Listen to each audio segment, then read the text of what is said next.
Martin, ano ba ang pangalan mo? Patricio. At ang ganda ng pangalan mo, ha?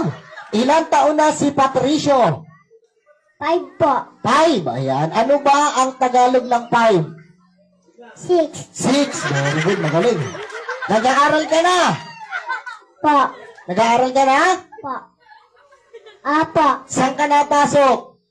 Sa school. Sa school, very good. Okay, dahil ikaw ay nag-aaral na, katulad ba ng ibang bata, meron ka bang gustong maging paglaki? Apo. Anong gusto mo maging paglaki? Gusto mo maging isang? Tatay. Tatay. Bata ka pa, gusto mo na maging tatay. Hindi. Oh, bakit? Ano ba ang ginagawa ni tatay? Nagsasabong. Nagsasabi. Tatay tayo dyan. Aray ko. So hindi, ang ibig ko sabihin, hindi tatay. Ang bilis mo naman. Ang ibig ko sabihin, for example, nakapagtapos ka ng pag-aaral, ano yung gusto mo maging trabaho paglaki? Gusto mo maging isang? Doktor. Doktor, very good. Palakpakan naman natin. Gusto niya maging isang doktor paglaki. Pag ikaw pa ay naging doktor na, nagkaroon ka na ng license para manggamot, sino yung una mong gagamutin? Mama. Si mama. Ayan, bait naman. Ano ba sakit ni mama? Si Mosta.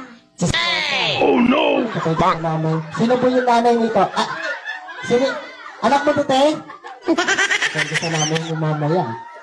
Dito ka lang, tayo ka lang. So, ganito yung gagawin natin. Sige, bago tayo magpatuloy, dahil sabi mo nga sa akin nag-aaral ka na, saan ka ba magaling? Sa school. Sa school. Magaling na sa school. Okay. For example, saan ka ba magaling? Sang subject ka ba magaling? Sa? English. English, wow.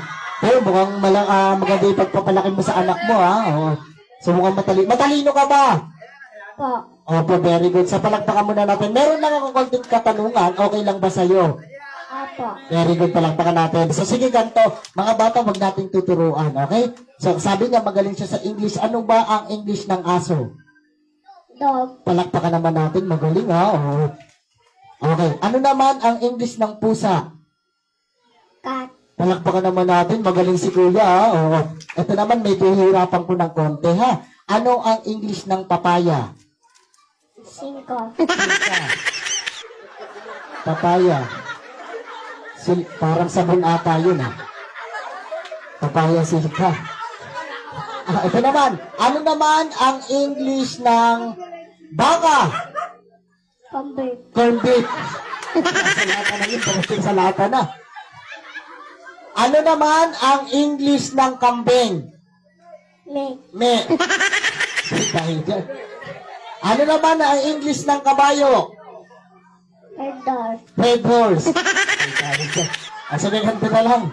Puro kakalokohan. So matalino nga pati anak mo. So, alam mo na ba yung gagawin mo? Apo. Anong gagawin mo? Pangain. Ano nga tayo kakain?